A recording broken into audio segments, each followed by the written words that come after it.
আমার ছেলে হওয়ার পরে প্রচণ্ড মোটা হয়ে গেছিলাম। আমি যার ইয়েতে কমেছি সেটা সবাই জানেন, তারপরেও আমি আবার বলছি, একজন নিউট্রিশনিস্টের আন্ডারে আমি নিজেকে ইয়ে করেছিলাম, ডক্টর শম্পা, উনি সমৃতা হাসপাতালে বসেন, ওনার আন্ডারে আমি 9 মাস একটা ডায়েট করেছিলাম। মানুষে অনেক কথা বলে ওষুধ খেয়েছি, পেট কেটেছি, কিছুই করিনি আসলে।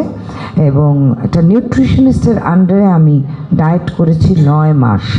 এবং ওই 9 মাসে আরেকটা জিনিস আমার কমন ছিল, 40 মিনিট থেকে 1 ঘন্টা হাঁটা।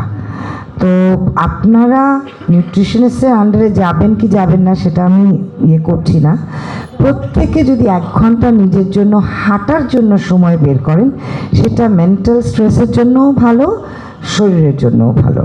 কারণ হাঁটা, আমি যখন ডায়েট করতাম বা ইয়ে করতাম তখন সব ডাক্তাররাই একটা কথা বলতো, হাঁটার উপরে কোনো এক্সারসাইজ নাই।